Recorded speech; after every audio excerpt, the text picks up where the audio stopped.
Hi everyone, मेरे channel ignore learner में आप सभी का स्वागत है। दोस्तों, मैं फिर से आप सभी के सामने इस वीडियो के माध्यम से बीपीएससी 133 का एक बहुत ही मोस्ट इम्पॉर्टेंट प्रश्न आप सभी के सामने लेकर आया हूं।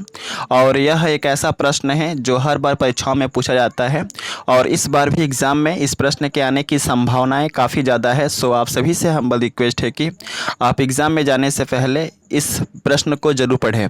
और स्टार्ट करने से पहले मैं आप सभी से रिक्वेस्ट करता हूं कि अगर आप चैनल पर नए हैं तो आप सबसे पहले चैनल को सब्सक्राइब कर लीजिए, क्योंकि इस चैनल पे आपके जितने भी सब्जेक्ट हैं सभी सब्जेक्ट के इंपॉर्टेंट क्वेश्चंस के वीडियो बिफोर एग्ज़ाम जो है आपको चैनल पर देखने को मिलेगा। ओके, सो प्रश्न की ओर बढ़ते हैं। प्रश्न जो है एग्ज़ाम में आता है कि सत्तावादी शासन क्या है और सत्तावादी शासन की विशेषताओं का विस्तृत वर्णन कीजिए। तो सबसे पहले हम जानेंगे कि आखिरकार सत्तावादी शासन होता क्या है।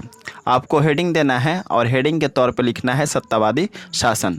इस हेडिंग के अंतर्गत बस आपको इतना लिखना है कि सत्तावादी शासन राजनीतिक की एक ऐसी शासन प्रणाली है जिसमें देश की सत्ता आम लोगों के हाथों में न होकर किसी विशेष वर्ग के हाथों में निहित होती है।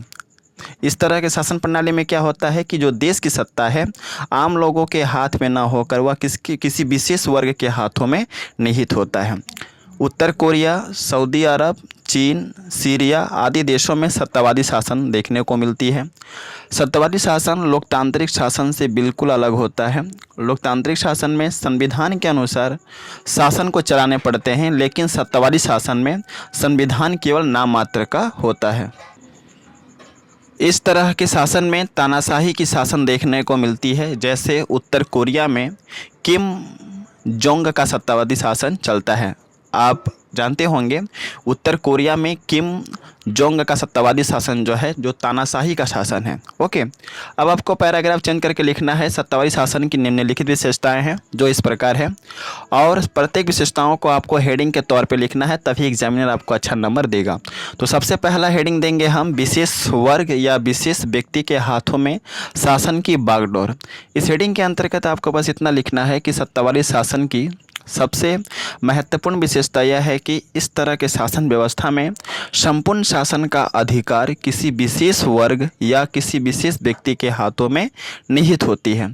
जैसे नॉर्थ कोरिया में किम जोंग के हाथों में सत्तावादी शासन होती है। समझ गए?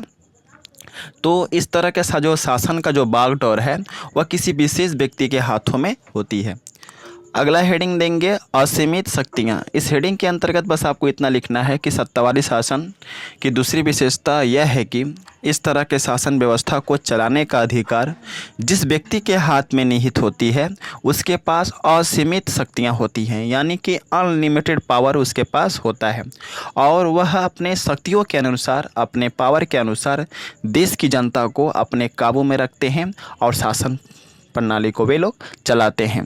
तो इस तरह का शासन का सबसे दूसरी विशेषता यह है कि इसमें जिसके हाथों में शासन प्रणाली का जो बागडोर रहता है उसके पास जो है अनलिमिटेड पावर्स होते हैं। समझ गए ना? अगला हेडिंग देंगे डर का वातावरण। इस हेडिंग के अंतर्गत बस आपको इतना लिखना है कि सत्तावादी शासन में शासक के पास असीमित शक्तियाँ होती हैं जिसके कारण वह अपनी मर्जी के हिसाब से, अपने मन के हिसाब से, अपनी इच्छा के हिसाब से अपने शक्तियों का क्या करता है, प्रयोग करता है। वह अपनी इच्छा के अनुसार शासन को चलाते हैं। इस तरह के शासन व्यवस्था में अगर जनता किसी भी प्रकार का आंदोलन करती है तो उसके आंदोलन को सीधा दमन कर दिया जाता है, जैसा कि हम उत्तर कोरिया के शासक किम जोंग के द्वारा देखते हैं। इसलिए इस तरह के शासन प्रणाली में भय का जो वातावरण है, जो भय का जो इन्वायरमेंट है वह बना रहता है। अगला हेडिंग है नाम मात्र का संविधान। इस हेडिंग के अंतर्गत बस आपको इतना लिखना है कि लोकतांत्रिक देश में शासन संवैधानिक नियमों के अनुसार संचालित होती है। शासन की शक्तियाँ प्रधानमंत्री और राष्ट्रपति के हाथों में विभाजित रहती है, लेकिन सत्तावादी शासन में किसी भी प्रकार का संविधान नहीं होता है। इसमें केवल नाम मात्र का संविधान होता है और शासन का जो संपूर्ण शक्तियां हैं किसी विशेष वर्ग या किसी विशेष व्यक्ति के हाथों में निहित होती है और वह उस देश का शासन प्रणाली को चलाता है। अगला हेडिंग है तानाशाही का शासन।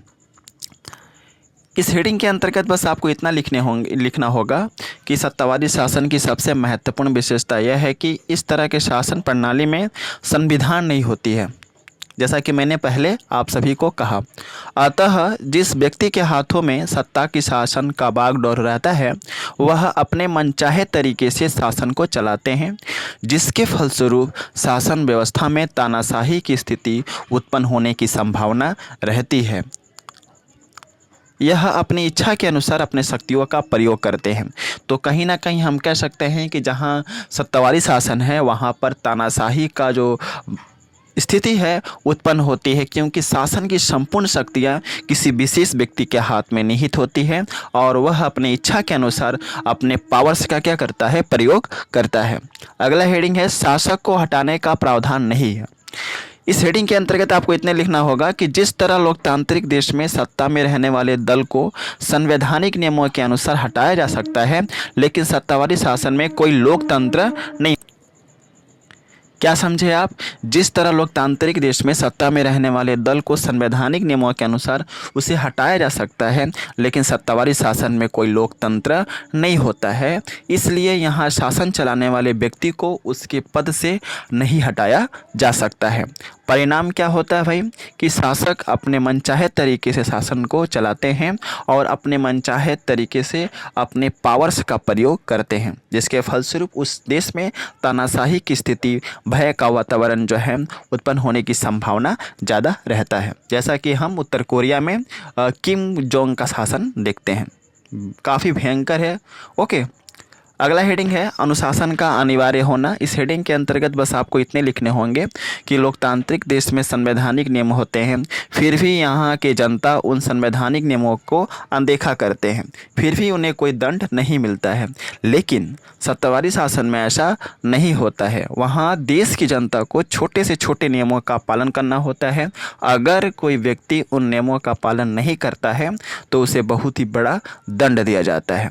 किन जगह पे? जिस जगह पे सत्तावादी शासन लागू है। समझ गए ना?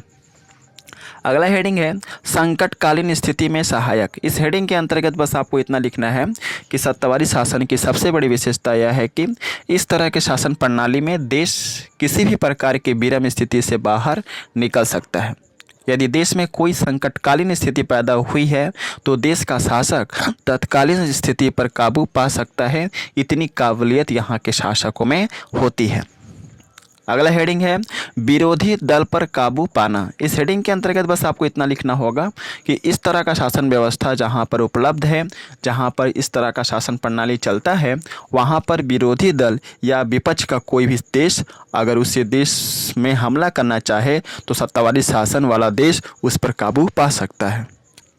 तो समझ गए, यह रहा सत्तावादी शासन का विशेषता।